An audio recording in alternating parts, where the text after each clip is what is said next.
कर साथियों जब किसी महिला को मैटरनिटी लीव या चाइल्ड केयर लीव नहीं मिलती है, और रियल में क्या नियम है कि कोई भी अधिकारी मना नहीं कर सकता है चाइल्ड केयर लीव देने से या मैटरनिटी लीव देने से।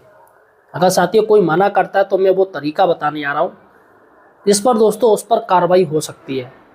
अगर आप माध्यमिक टीचर्स हैं, महिला हैं, माध्यमिक में पढ़ाती हैं, या और लेक्चरर प्रवक्ता पद पे हैं, या बेसिक टीचर्स हैं, तो इस वीडियो को पूरा देखिएगा। इसके साथ ही तमाम अपने जो महिला शिक्षक संगठन हैं उनको शेयर जरूर कीजिएगा ताकि उनको भी अपनी राइट्स पता चले। अतः साथियों सही और सटीक जानकारी के लिए आप हमारे चैनल एम्प्लॉयड हेल्पर को भी सब्सक्राइब जरूर कीजिए। देखिएगा साथियों, मैं आपको बता दूं, यदि किसी प्रधानाचार्य या प्रबंधक द्वारा महिला शिक्षकों की मैटरनिटी लीव या child care leave, medical leave आदि अवैध रूप से रोकी जा रही हैं तो यह महिला अधिकारों का उल्लंघन है। ऐसी स्थिति में आप महिला आयोग में प्रभावी शिकायत कर सकते हैं, क्योंकि महिला आयोग सिर्फ महिलाओं की ही सुनता है, तो एक बड़ा मुद्दा बन जाता है साथियों और फौरन कार्रवाई होगी। अब कैसे आपको शिकायत करना है, क्या प्रारूप रहेगा, वो सारा कुछ आपको इस वीडियो में बताने जा रहा हूँ। अतः साथियों आपका ये इम्पोर्टेंट ये प्रॉब्लम है, इसलिए वीडियो को पूरा देखिएगा और चैनल को सब्सक्राइब कर लीजिएगा ताकि भविष्य में अगर आपको दिक्कत है तो कम से कम मेरा चैनल सब्सक्राइब है तो आपको जानकारी तो मिल जाएगी। और जो लोग कमेंट करते हैं मैं उनका भी जवाब देता हूँ, तो यार चैनल सब्सक्राइब जरूर कीजिए। चलेगा साथियों, देखिएगा मैटरनिटी बेनिफिट एक्ट है 1961 का उल्लंघन माना जाएगा अगर कोई नहीं दे रहा है। सीधी सी बात है भैया, ये तो एक संवैधानिक चीज है। मैटरनिटी बेनिफिट एक्ट 1961 का उल्लंघन माना जाएगा। दूसरा है मानसिक उत्पीड़न या कार्यस्थल पर भेदभाव आप कर रहे हो, ये गलत चीज है भैया। महिलाओं को यहाँ चला रहे हो, बार बार रिजेक्ट कर रहे हो, उनकी ऑनलाइन मानव संपदा पे वो डालनी रिजेक्ट कर रहे हो, रीजन आप फालतू के देते फिर रहे हो, ये रीजन वो रीजन, जबकि रियल रीजन वो बताते नहीं है। और यहाँ बता दूं, चाइल्ड केयर लीव और मैटरनिटी लीव महिलाओं का हक है, उसे कोई नहीं छीन सकता है और ना ही कोई मना कर सकता है देने से। सेवा नियमों के विरुद्ध अवकाश रोकना, उनका भैया अवकाश रोक दिया, रिजेक्ट मार दिया, छोटी सी कोई बात होगी रिजेक्ट कर दिया, गलत है। महिला कर्मचारियों पर दबाव डालना, धमकी डालना या फिर अपमान करना, ये भी दोस्तों 1961 का उल्लंघन है, ये भी आप नहीं कर सकते हो।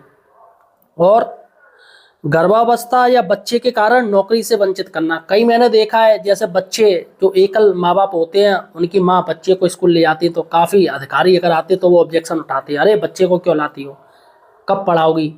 तो यहाँ पर भी ये अधिकारी बोल नहीं सकता है, क्योंकि ऐसा कहीं नियम नहीं है कि वो बच्चे को नहीं ला सकती हैं, ऐसा कहीं कोई नियम नहीं है, जबकि अधिकारी खुद से ही बोलने लगते हैं, ये गलत है। देखिए साथियों, महत्वपूर्ण लीव देना कृपा नहीं बल्कि आपका कानूनी अधिकार है। कोई लीव से मना करे तो कानूनी अधिकार है, देना पड़ेगा उसे हर हाल में। देखिएगा, सबसे पहले शिकायत अगर आपको करनी है तो शिकायत से पहले आपको दस्तावेज जो मैं बता रहा हूँ वो आपको इकट्ठे करने पड़ेंगे। और डरिएगा मत, इसमें डरने वाली बात ही नहीं है भाई, आप अपना हक ले रहे हो। अगर आप जागरूक नहीं बनोगे तो कोई भी साथियों आपका अहित करेगा, कोई भी आपको डराएगा, कुछ भी गलत हो सकता है आपके साथ। और एक बात मैं बता दूं, सरकारी नौकरी कभी डर डर के नहीं करनी चाहिए। सरकारी नौकरी गॉड गिफ्टेड होती है, किसी माई के लाल में दम नहीं कि आपकी नौकरी छीन ले। हमारे पास कई कानूनी विकल्प होते हैं जो अधिकारी उत्पीड़न करते हैं उनके खिलाफ जाने के लिए। तो सरकारी नौकरी में डर डर के नहीं होती। और नोटिस तो एक प्रक्रिया होती है, यहाँ आप जान लीजिए किसी ने नोटिस निकाल दिया तो ये एक प्रक्रिया होती है, उसका आप जवाब दीजिएगा सही से, और जवाब आपका सही है तो वो मान्य होगा। और आपको लग रहा है कि मैंने जवाब सही दिया फिर भी वो अधिकारी आपके साथ गलत कर रहे हैं तो ये उनकी प्रॉब्लम है, उनके ऊपर कार्रवाई हो सकती है। देखिएगा साथियों, सबसे पहले शिकायत करने से पहले क्या क्या डॉक्यूमेंट आपको चाहिए, यहाँ पर फोटो या स्कैन ये आपको करने पड़ेंगे, फोटो रखिएगा या स्कैनिंग कीजिएगा। देखिएगा, नियुक्ति पत्र आपका होना चाहिए, अपॉइंटमेंट लेटर कब आप ज्वाइनिंग हुई है। उसके बाद अवकाश हेतु दिया गया प्रार्थना पत्र आपका होना चाहिए, एप्लीकेशन जो आपने दी है। उसके बाद प्रबंधन या प्रधानाचार्य का लिखित या मौखिक इनकार। अब जैसे मानव क्षमता पर रिजेक्ट मार दिया जाता है, उसमें रीजन बता दिया जाता है, या कोई मौखिक कह रहा है या फिर नहीं दे रहे हैं तो लिखित या मौखिक उनका ले लीजिए कि साहब मना कर रहे हैं। उसके बाद मेडिकल प्रमाण पत्र, बच्चे की परीक्षा का टाइम टेबल। अब जैसे मैटरनिटी लीव में मेडिकल चलता है भैया, उनमें रिपोर्ट चलती हैं सारी, और बच्चे की पढ़ाई के लिए भी दोस्तों मिलता है। अब जैसे आपका बच्चा अगर हाई स्कूल में है, कक्षा 10 में है, तो आप मेडिकल चाइल्ड केयर लीव ले सकते हो। और यहाँ पर मैं आपको बता दूं कि चाइल्ड केयर लीव 18 साल तक ही ले सकते हो, इसके बाद आपको नहीं मिलेगी। आपकी लीव अगर है तो वो बेकार चली जाएगी। तो ये नियम होता है, चाइल्ड केयर लीव 18 साल तक के बच्चों के लिए ले सकते हो, किसी भी कारण में बच्चों की पढ़ाई के लिए भी ले सकते हो। उसके बाद है स्कूल या संस्था का नाम, आप कहाँ पर पढ़ा रहे हो उसका यूडाइस कोड होगा, वो आपको डालना पड़ेगा अगर हो तो। उसके बाद है पीड़िता का पहचान पत्र, आपका आधार कार्ड, आईडी कार्ड होना चाहिए, वोटर कार्ड हो, जो भी कुछ हो, पैन कार्ड चल जाएगा। और शिकायत करने के दोस्तों आपको मैं बता दूं 3 विकल्प हैं 3 तरीके आप शिकायत कर सकते हो। पहला है दोस्तों सीधे से ऑनलाइन शिकायत, ये सबसे आसान रास्ता है, ऑनलाइन कीजिएगा। कहाँ पर करना है? राष्ट्रीय महिला आयोग NCW, और वेबसाइट में आपको बता दूं https://ncw.nic.in, सीधे से गूगल में जाके ncw.nic.in डाल दीजिए, फ़ौरन वहाँ पर शिकायत का पोर्टल आ जाता है। आप नहीं डाल पा रहे तो कोई एक्सपर्ट जानकार है मोबाइल का या नेट का, तो आप उससे शिकायत डलवा सकते हो, या फिर जनसेवा केंद्र में जाके डलवा सकते हो, वो डाल देगा।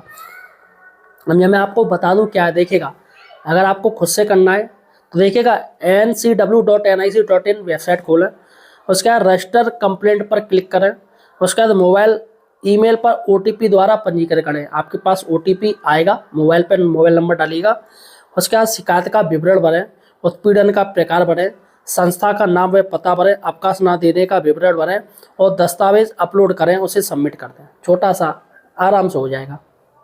क्या क्या दिक्कत है आप सब कीजिएगा, भरिएगा, और आपको कंप्लेंट नंबर मिल जाएगा, जिस पर साथियों वो लोग फ़ौरन एक्शन लेंगे। आपको कंप्लेंट नंबर मिल जाएगा। अब दूसरा तरीका मैं आपको बता दूं, पहला तरीका ऑनलाइन था, ये आसान था। दूसरा है डाक के माध्यम से, यानी बाई पोस्ट के माध्यम से देखिएगा डाक के माध्यम से आप राष्ट्रीय महिला आयोग को एक लेटर, एक डाक के माध्यम से अपनी शिकायत भेज सकती हैं। जिसके लिए मैं आपको बता दूं राष्ट्रीय महिला आयोग का कहाँ ऑफिस है, देखिएगा plot number 21, Jasola institution area, नई दिल्ली 110025। क्योंकि आप नेट पे भी इनका एड्रेस दे सकते हैं। अब पत्र में क्या लिखना है, देखिए पूरा नाम में पता, मोबाइल नंबर आपको लिखना है, स्कूल संस्था का नाम, अवकाश ना देने की पूरी घटना आपको बतानी है, और किस नियम अधिकार का उल्लंघन हो रहा है। जैसे कि मैंने आपको बता दी 1961 का उल्लंघन हो रहा है।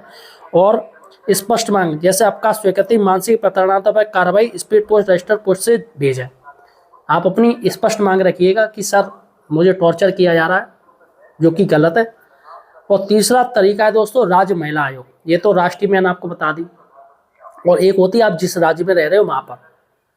देखिएगा राज्य महिला आयोग में सदस्य भी होती हैं, आपके आसपास जिले में कोई ना कोई राज्य महिला आयोग की सदस्य होगी, वहाँ जाके आप शिकायत कीजिए, या फिर सीधे आप राज्य महिला आयोग के ऑफिस जाइएगा, वहाँ जाके शिकायत कीजिएगा संबंधित अधिकारी की, फौरन एक्शन होगा साथियों।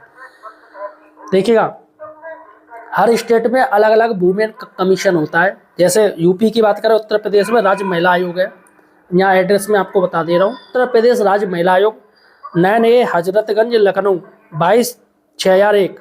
और वेबसाइट भी मैं आपको बता दूं, वेबसाइट है UP महिला आयोग.nic.in। तो यहाँ पर दोस्तों आप ऑनलाइन ऑफलाइन दोनों तरीके से शिकायत कर सकते हो, और आपका मैटरनिटी और चाइल्ड के लीव उन्हें देना पड़ेगा। तो फिलहाल साथियों ये तरीका है, मैंने आपको बता दिया। आपको और कोई प्रॉब्लम है तो हमें कमेंट सेक्शन में जरूर पूछेगा। धन्यवाद।